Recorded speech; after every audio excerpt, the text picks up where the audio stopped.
대원들이 성가 한국을 연습하려면 시간과 또 많은 열정이 필요합니다.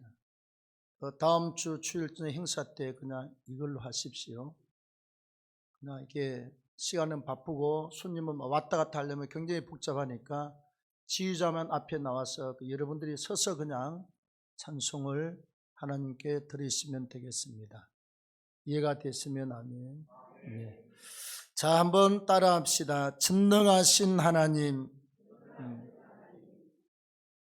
자, 우리의 생명을 이 땅에 허락해 주신 분이 바로 전능하신 창조주 하나님이십니다. 우리의 구원을 영원전에 계획하시고 이루어 주시고 또 이루어 가시는 분도 전능하신 하나님이 그 일을 하십니다.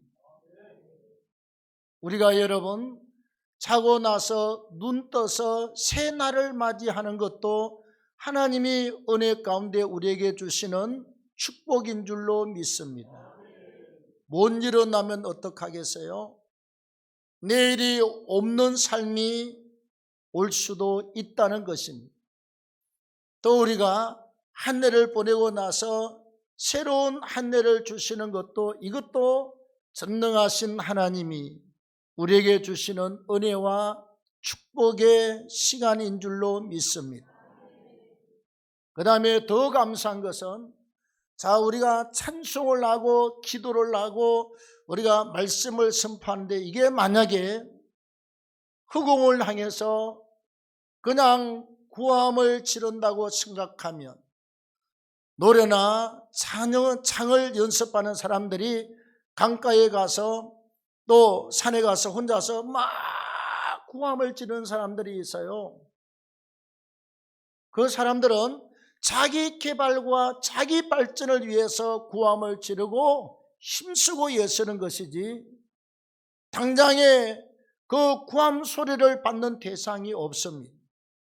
자기 귀에 크게 들리고 자기 육체가 잘 훈련되면 되지만 우리가 찬양을 드리고 기도를 드리고 하나님 앞에 예물을 드리는 것은 받으시는 대상이 하나님이시기 때문에 우리가 드리고 있는 줄로 믿습니다.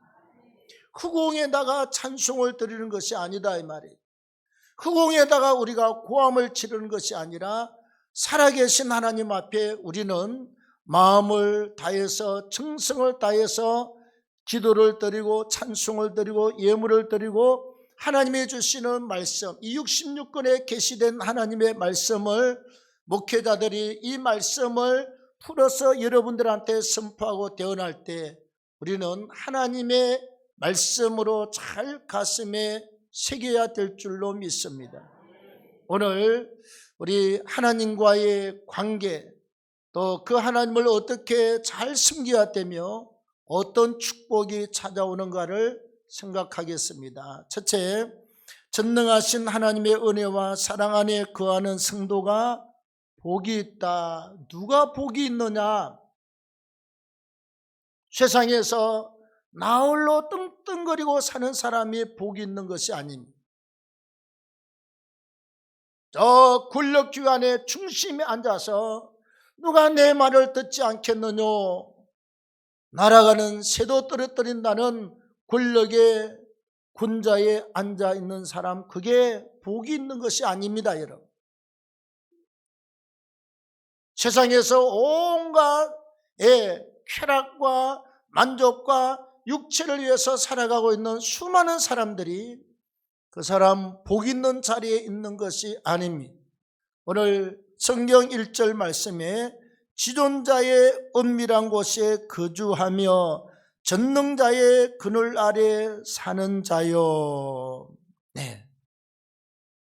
자, 지존자란 말은 지극히 높으신 분이라고 뜻을 정하고 있습니다.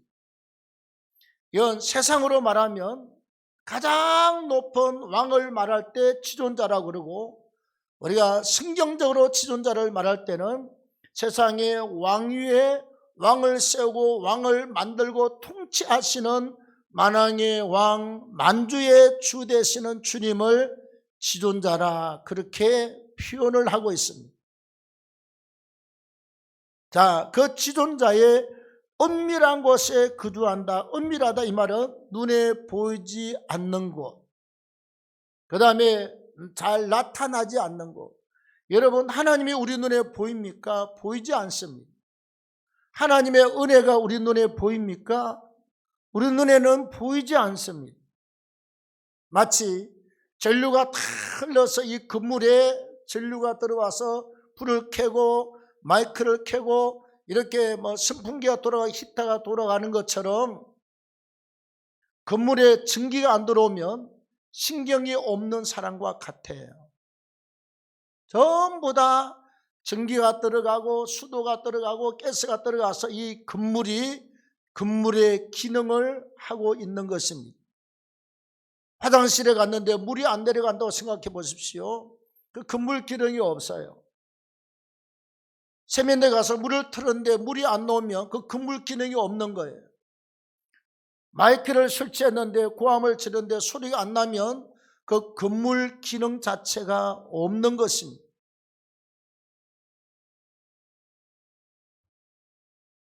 자, 무엇을 말하느냐? 우리가 지존자의 은밀한 곳에 거한다 이 말은 전능하신 하나님의 우리 눈에 보이지는 않지만 하나님을 의지하는 믿음 가운데서 하나님의 은혜 가운데서 구원의 감사와 감격을 가지고 하나님의 영적인 품 안에서 우리가 살아가는 자가 복이 있다는 것입니다. 여러분, 우리가 세상을 보면 세상에 가면 총도 있고 칼도 있고 좋은 집도 있고 빵카도 있고 여러 가지 있지만 그걸 우리가 바라볼 때 세상 사람들은 야, 건물이 좋다, 빵카가 좋다, 무기가 좋다 그러지만 여러분, 아무리 좋은 무기가 있어도 때가 되면 다 이 세상을 하직해야 됩니다. 아무리 그 사람의 재능이 뛰어나고 대단해도 70과 80이 지나면 인생은 가야 될 길을 가기 위해서 준비 과정을 거치게 되어 있습니다. 우리가 연세가 들어가잖아요. 그러면 육체는요 날로 후패져 갑니다. 기능이 약해지고 식사량이 줄어들고 활동량이 줄어들고 다음에 기력이 딸리고 이런 여러 가지 상황들이 우리한테 차근차근 다가오기 시작합니다. 그건 모든 인생이 가는 수순이에요. 그걸 두려워하거나 그걸 걱정하거나 염려하지 마십시오. 중요한 건 우리가 하나님의 말씀과 성령으로 말미암아서 날마다 우리의 속사람이 새롭게 되는 은혜가 있기를 바랍니다. 나이는 들어가도 마음속에 하나님의 은혜는 가득 차요. 하나님의 은혜는 나이하고 전혀 상관이 없습니다. 오히려 젊어서부터 신앙생활을 잘하면 나이하고 반비례할 수가 있습니다. 나이는 올라가는데 은혜는 더 많아요. 나이는 올라가는데 기쁨은 더 커요. 여러분, 우리 신의 선구사를 만드신 장로님이 계십니다. 옛날 한국에서 우리 개척할 당시에 신의 선구사가 제 1위를 달리고 있었습니다. 우리 교회 와서 간증도 했더랬습니다. 제가 전에 선거 때문에 가면 종종 만나 뵀습니다. 그런 자녀들이 목회자도 있고요. 하여튼 대단해요. 하루는 찾아갔더니 그분이 성경을 펴놓고 있다가 내가 들어가니까 이렇게 전화가 와서 전화를 받는데 5분이도 안 끝나. 또 나는 헌금 주머니 같은 거 다 주문하고 사고 그냥 가려고 그랬더니 그분이 그래요. 목사님 앉아. 저희 전화하는데 내가 계속 그 소리 듣고 있을 이유가 없었는데 앉았어요. 조금 있다 전화를 끊고 나서 이제 내가 인사했습니다. 장로님 어떻게 지내세요? 성경 읽고 삽니다. 건강은 어떠세요? 목사님 다 바꿨어.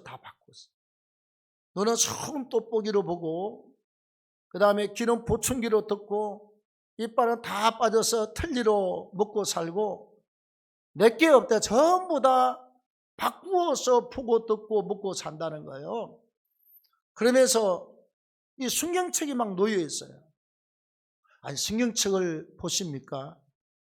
직원들이 일하지 나는 하는 게 없대. 80이 넘어서 논이 앉아가지고 성경을 여러분 한 권을 내가 알고 아마 3번 아니면 5번인데 좌우지간 3번인가 5번인가 다 증독을 하고 나서 손때가 묻은 성경책을 읽고 나서 큰 아들한테 이게 유수고 이게 유언입니다. 하나님 말씀대로 살아라. 또 그 다음에 3번 5번 다 증독을 하고 나서 그 다음에 둘째 아들한테, 그 다음에 딸들한테, 며느리는 들어본 적이 없어요.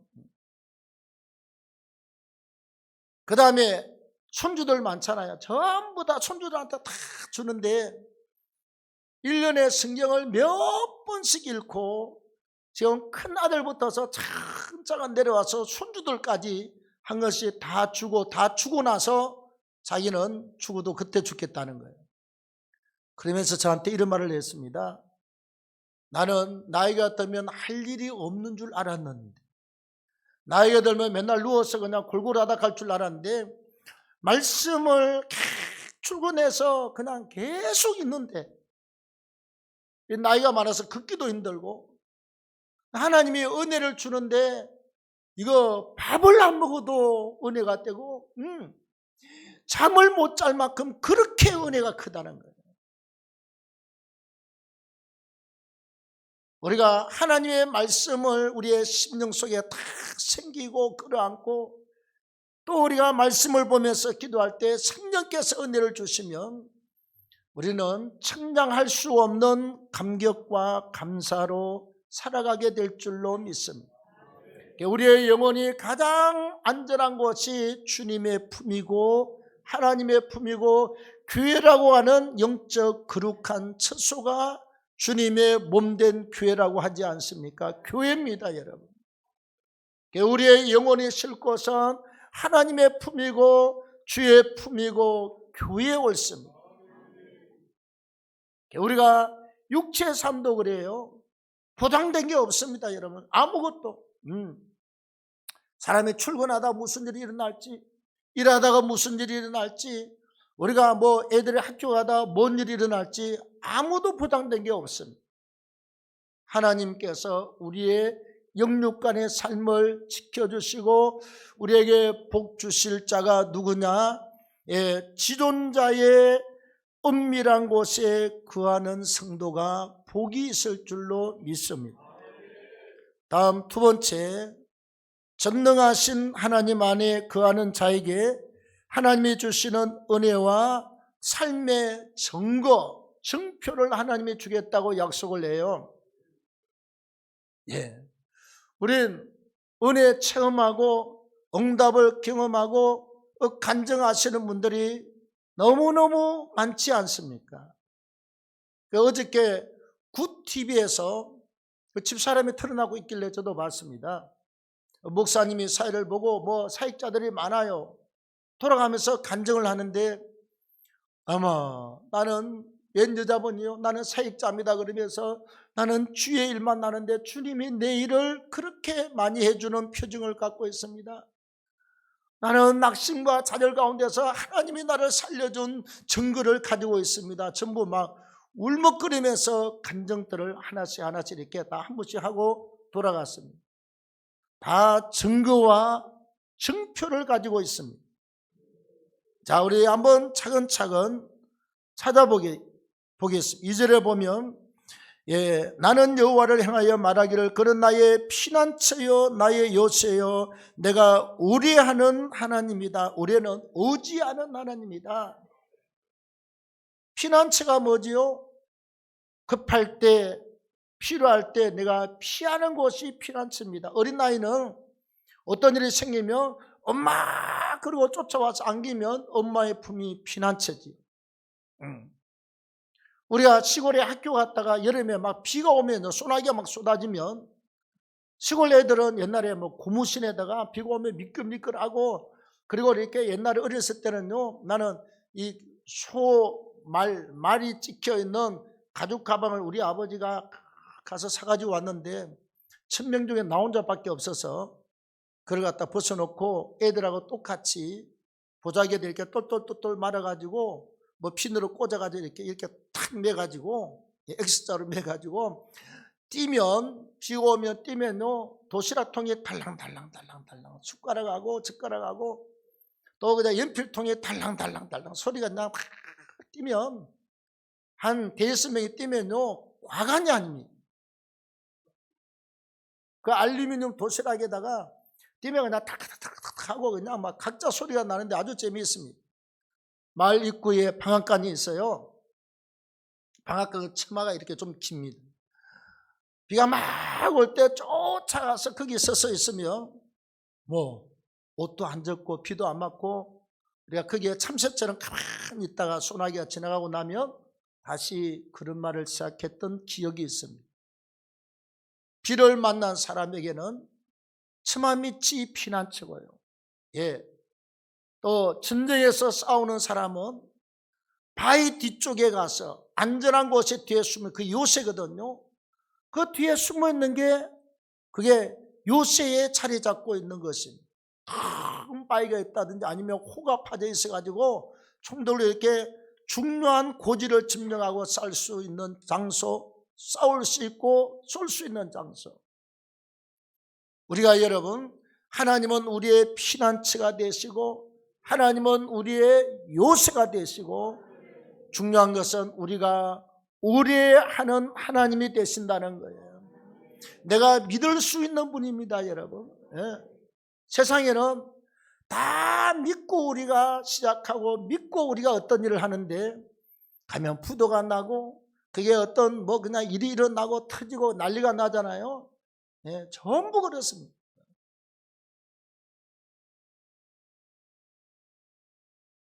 그래서 우리 뭐 이렇게 핸드폰으로 돈을 보내고 막 이런 거 할 때요, 저는 그랬습니다. 저는 회계 쪽으로 잘 몰라요. 추산도 할 줄 모릅니다. 한 가지 있습니다. 목사가 돈 관리를 잘못하면 나중에 그 돈이 어디로 새 나가도 새 나가고 나중에 누가 가져가도 가져가게 된다. 그래서 일체 돈을 가지고 반드시 은행 가서 통장 가지고 찾고 보내고 넣고 빼고를 누가 봐도 통장 하나로 딱 나오도록 그렇게 견지를 할 때, 옛날 오동에 있을 때 어느 분이 저한테 그랬습니다. 몸핑키라고 그러죠. 예? 인터넷 뱅키도 못하는 바보 목사라고. 저는 바보입니다. 웃으면서 그랬지만 속으로 당신 때문에 내가 인터넷 뱅키 안 하고 있는 줄 아느냐? 속으로 그랬어요.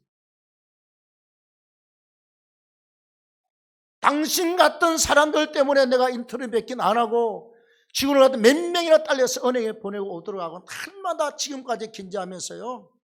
그렇지 않은 교회들이 사건이 터진 경우를 제가 한두 건 본 줄 압니까? 빵빵 터졌어요. 몇 사람이 가서 일을 보고 갖고 오면 통장하고 다 도장하고 제가 딱 관리하고 또 딱 보내고 딱 관리하고 매주 재정부에서 통장하고 전부 다 확인하고 그래서 일주일마다 모든 돈이 들어가고 나가고 전부 다 재정부하고 저하고 은행을 출입하는 사람끼리 확인할 수 있도록 아주 그런 구도로 끝까지 견지를 하고 있습니다. 여러분들이 저한테 목회사역 후원금이라고 혹시 인터넷 뱅킹으로 쏘아주는 건 제가 봤습니다만 은행 관리는 절대로 정확하게 합니다. 그렇다고 인터넷 뱅킹으로 쏘아준 사람이 한 사람도 없어요 지금.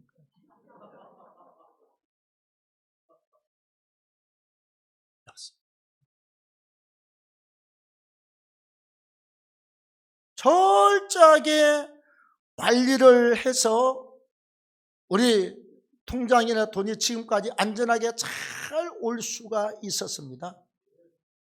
목사가 일부러 바보짓을 하는 거예요.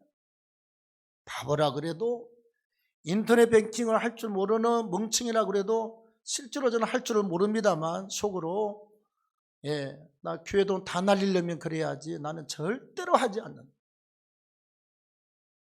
그 다음에 교회 재정이나 모든 것은 우리가 그리하는 주은행 외에는 어떤 곳에도 돈이 다른 데 묻히면 되지 않는다.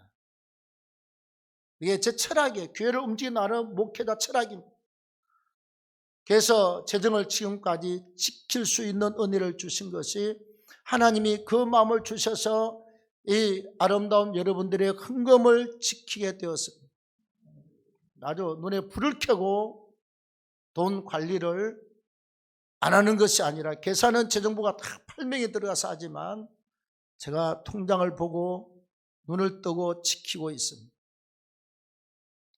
의리하는 하나님, 여러분 세상의 모든 사람이 하는 일은 다 문제가 생기고 어려움이 생겨도 하나님은 우리가 믿을만 하신 분이 아니라 내가 믿어도 충분한 줄로 믿습니다.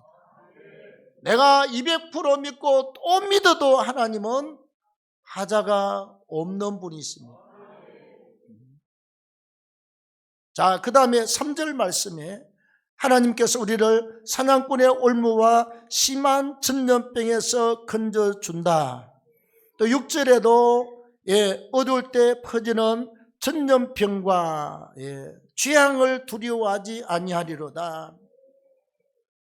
여러분, 올무라고 하는 것은 짐승을 잡을 때 쓰는 사냥꾼의 도구 아닙니까? 우리가 어려서 산골에 살아서 우리 집에 사는 거 일꾼하고 우리 기철이 형하고 둘이 가가지고 철사를 잘라가서 이렇게 양쪽으로 탁 말뚝을 받고 그 위에다 나무를 거쳐놔 놓고 그 위에다 딱 이렇게 해서 올개미 둥글게 만들고 반드시 그쪽으로 토끼나 그 비슷한 짐승이 지나갈 때는 그쪽으로 몸이 통과를 해야 돼요. 다리 때문에 목에 딱 걸려서 한 발만 나가면 목이 찰까닥하고 그 줄에 걸리게 되어 있습니다. 어느 날 둘이 가서 오후에 나눠고 갔는데 그 다음날 아침에 일찍 갔더니요, 세상에 산토끼가 자연산 이따고만한 아주 그냥 토끼가 그냥 색깔도 이뻐요. 그 본래 이렇게 머슴 사시는 분이 일을 잘하거든요. 머리부터 주둥이부터 칼질하더니 자꾸 그냥 꽉 당기니까 저 꼬리까지 그냥 한꺼번에 홀라당 다 벗겨지더라고. 2마리 벗겨서 아침에 막 그냥 국을 끓여서 우리 온 식구들 15명이 그냥 아주 대포식을 했던 적이 있습니다.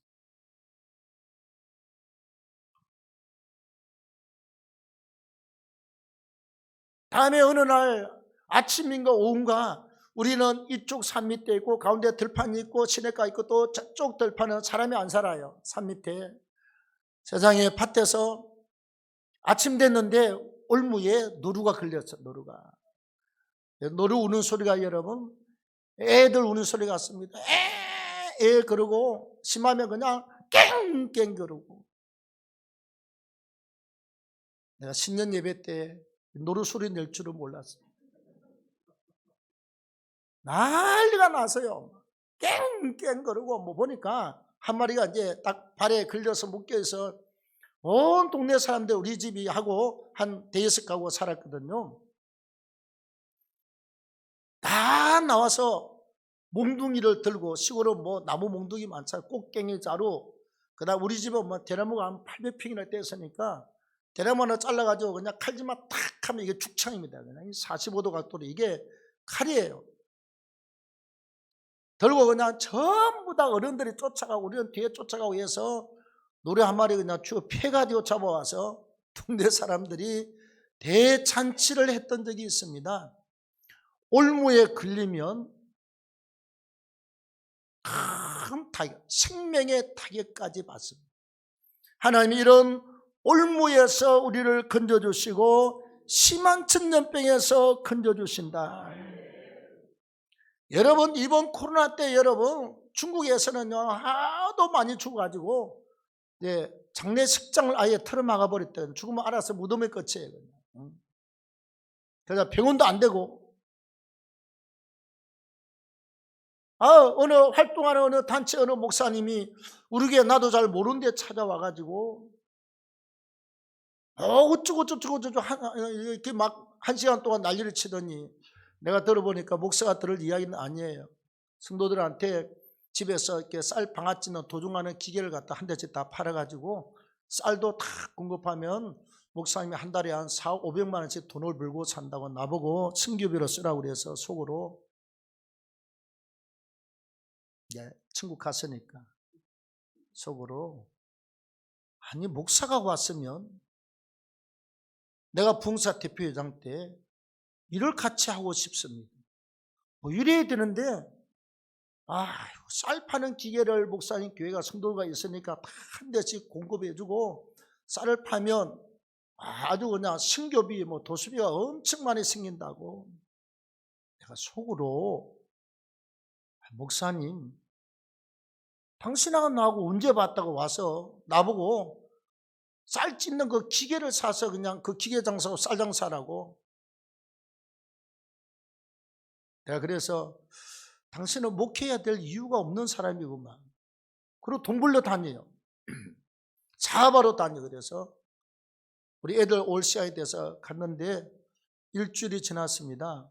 오메 우리 같이 일하는 목사님을 통해서 낙골당에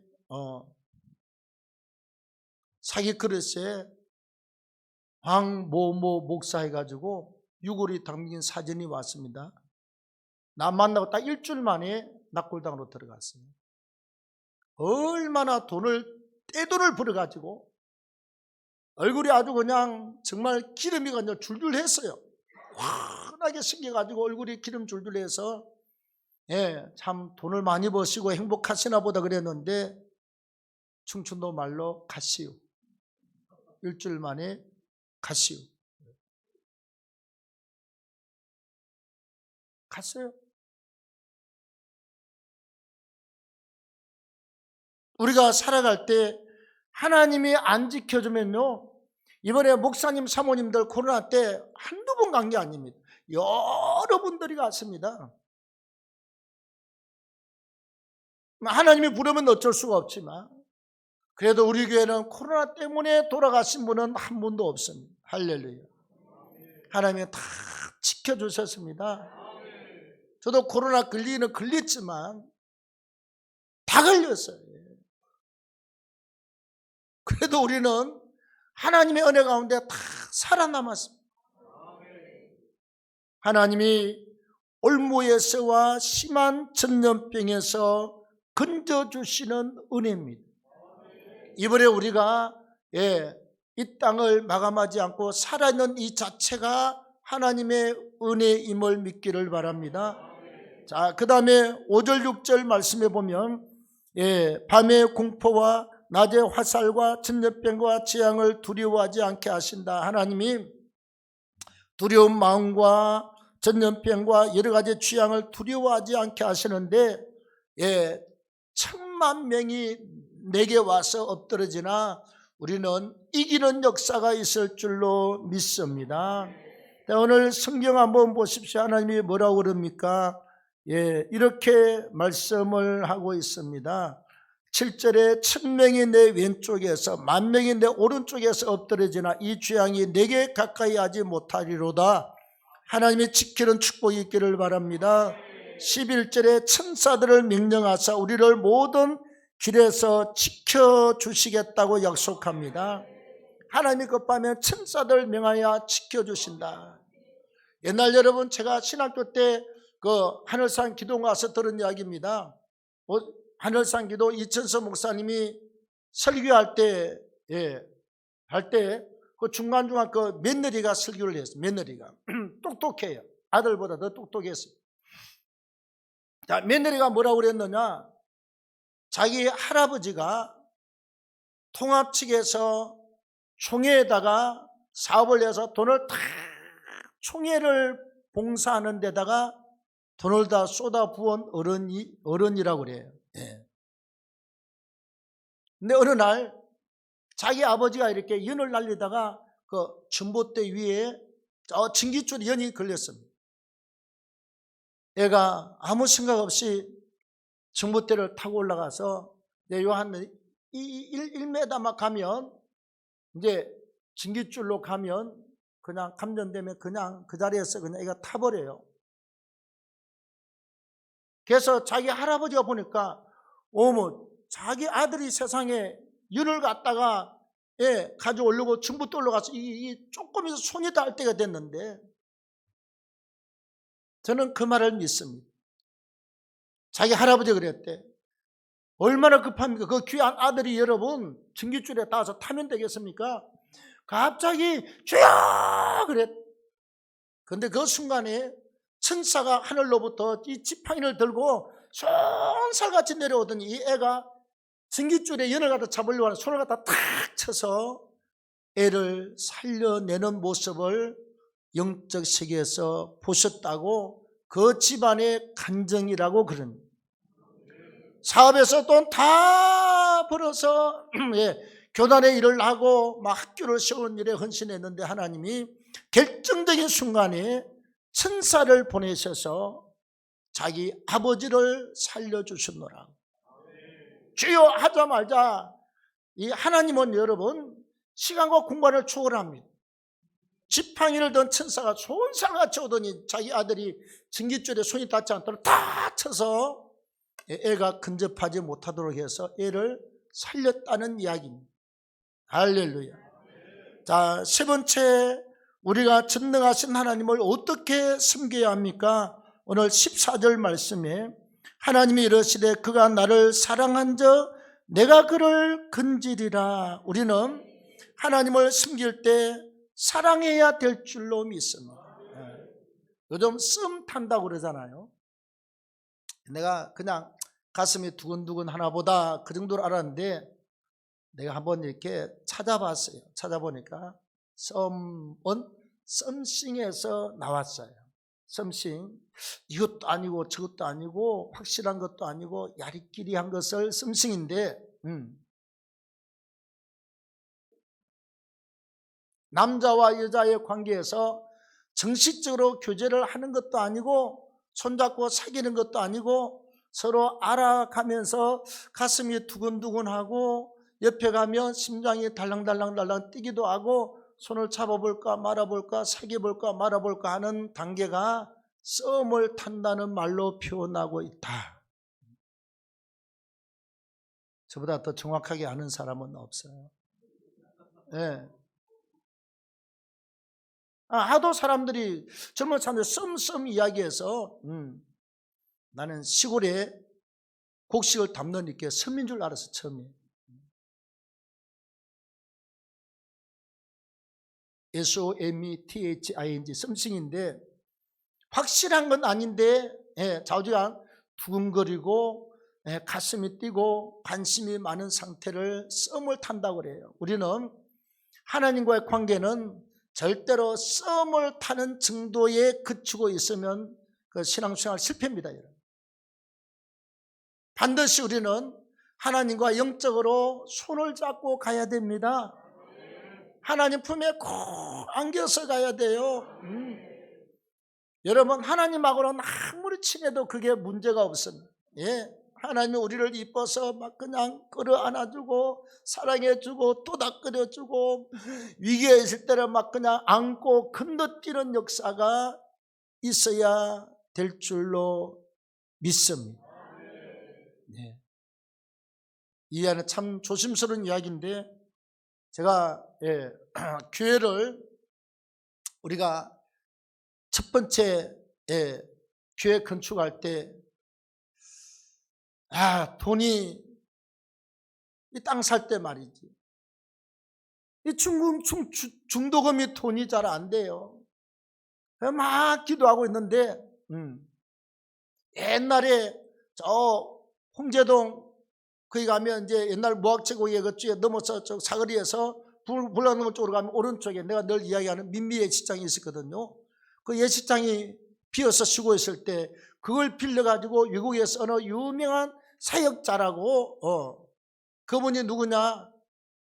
광주에서 대통령 김대중 대통령이 된다는 예언을 하신 분이에요.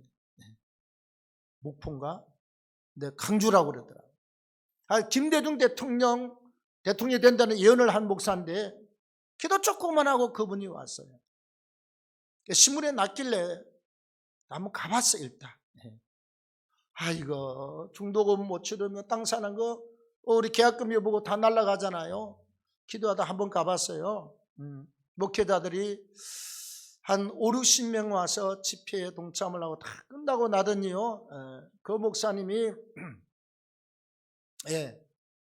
요 앞에, 유양이면 뭐 앞에 있었습니다. 앞에 앉았습니다. 이렇게 한 서너 사람이 일어서라고 그러더니 한 사람씩 이제 그 샘플로 기도를 해주는 거예요. 샘플로.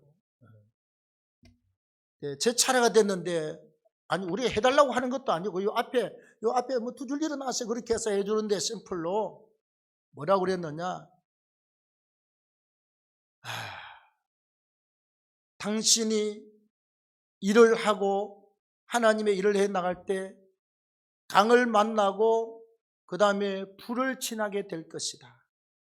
물을 만나고 불을 만나는데, 근데 주님이 이렇게 둘이 내 손을 잡고 가다가 위기가 있을 때마다 주님이 어깨 밑으로 이렇게 이 어깨 밑으로 손을 넣어서 나를 딱 끌어안고 물을 휙 하고 건너뛰어서 저쪽으로 가고, 불 타면 불 위로 휙 날아서 저기 앉고, 당신은 그렇게 일을 해 나가는데 그러더라니까. 당신이 지금 안고 있는 이 문제도 주님이 딱 끌어안고 휙 하고 건너뛴대. 반드시 통과합니다. 그랬는데 통과된 줄로 믿습니다. 땅 사고 첫 번째 건축을 했습니다. 여러분, 뭐 돈도 하나도 없고 빚이 3억이나 있는데 이 땅을 사고 이 교회를 건축하라고 하셨는데 하나님이 감동을 하셔서 순종을 했는데 그대로 하나님이 하신 줄로 믿습니다. 여러분, 우리가 아셔야 됩니다. 하나님을 깊이 사랑하십시오. 우리 삶의 위기마다 건지시는 역사가 있을 줄로 믿습니다. 다음에 하나님의 이름을 안적, 내가 그를 건지리라. 나를 사랑하면 내가 그를 건지고 그가 내 이름을 안적, 내가 그를 높이리라. 여호와 하나님은 전능자요 창조주요 스스로 계시는 분이시요 우주 만물을 통치하시는 분이라고 하는 말이 뜻이 여호와 하나님 안에 다 들어있습니다. 그래서 스스로 있는 하나님만 들어있는 것이 아니라 그분은 전능자요 창조주요 우리의 구원자 되시는 하나님이신 것이 그 단어 속에 다 들어있어요. 그래서 하나님을 제대로 알고 제대로 섬기면 우리 하나님은 그 사람을 높여주겠다. 내가 그를 높이리라 이렇게 말씀을 하고 있습니다. 할렐루야. 그 다음에 15절 말씀에 보면 그가 내게 간구하리니 내가 그에게 응답하리라. 우리 교회는 주님의 몸된 교회입니다. 주님이 돌아가시고 주님이 성령을 부어주셔서 교회가 탄생한 줄로 믿습니다. 교회 머리가 되시는 분은 주님이세요. 목회자들은 주님의 일을 하라고 하나님 말씀을 대신 선포하라고 대언자로 세웠고 대리인으로 일을 할 뿐입니다. 하나님이 아버지시고 우리 주님이 구원자가 되시고 목회자가 주의 종의 직분을 받아서 여러분들을 은혜 가운데서 끌고 천국으로 가도록 사명을 받은 사람이 목회자들이고 우리 모두가 구원을 받아서 천국 가는 그날까지 주의 교회를 세워드리고 영혼 구령에 힘쓰는 자로 부름을 받은 줄로 믿습니다. 그래서 우리는 교회는요 만민이 기도하는 집인 줄로 믿습니다. 기도해야 돼요. 교회는 기도해야 사단이 근접하지 못하고 교회는 기도해야 성령의 역사가 있고 교회는 기도해야 건축의 문이 열리고 승교의 문이 열리고 기도할 때 우리의 삶의 자녀에게 우리의 생업과 사업의 축복의 문이 열리게 될 줄로 믿습니다. 간구하면 하나님이 뭐라고 그럽니까? 15절에 내가 그에게 응답해 주겠다. 그들이 환난 당할 때 내가 그와 함께하여 그를 건져주고 영화롭게 하겠다. 16절에 내가 그를 장수하게 함으로 그를 만족해야 하며 나의 구원을 그에게 보이리다. 죄와 사망에서 구원뿐만이 아니다.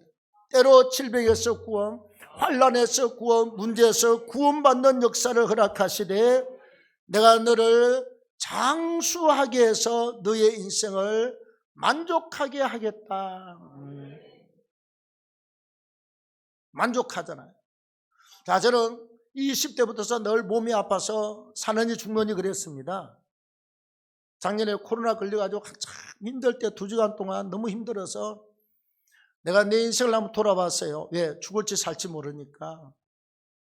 전부 하나님의 은혜였어요. 너무 감사해요. 그래서 하나님, 여러분들한테도 이야기했지만 하나님, 저요 죽을 목숨 몇 번이나 살려주셔서 여기까지 산 것만 해도 전부 하나님의 은혜. 내가 어떻게 이런 일을 합니까? 한국교회를 깨우고 교회를 세우고 나한테는 가분하게 일을 맡겨서 했사오니 지금 나를 불러가서도 나는 내 인생에 옛날에 주님 떠난 것만 후회되지 후회됨이 없습니다. 너무 만족합니다. 하나님, 때가 돼서 불러갈 때가 됐으면 날 불러갔으면 좋겠습니다. 그렇게 기도했는데요.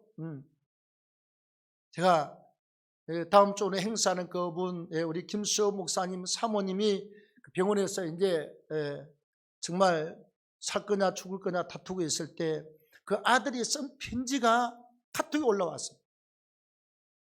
어머니와 아버지와 기도해 주는 사람들한테 구구절절히 쓴 아주 긴 문장에 아주 카톡이 이만큼이었대. 몇 번을 올려서 봐야 될 정도로.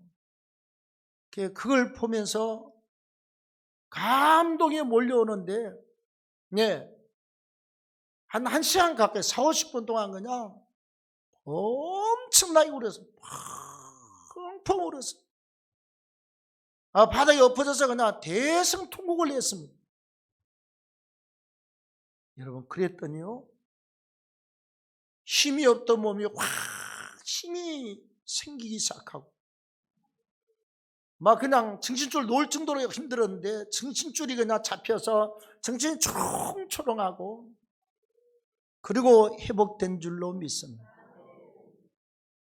약을 먹으면 먹을수록 더 힘들고 병원에 안 갔지만 힘들었는데 하나님이요 은혜를 부어서 울고불고 난리를 치더니 그냥 회복되는 역사가 일어났습니다.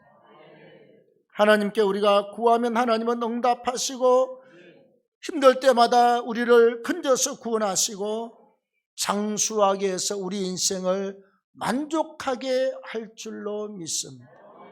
저는 제 삶에 대해서 200% 만족합니다. 지금까지 하나님이 끌어주시고 써주신 것만 해도 200% 만족입니다. 우리가 만족함의 역사가 있기를 바랍니다. 자, 우리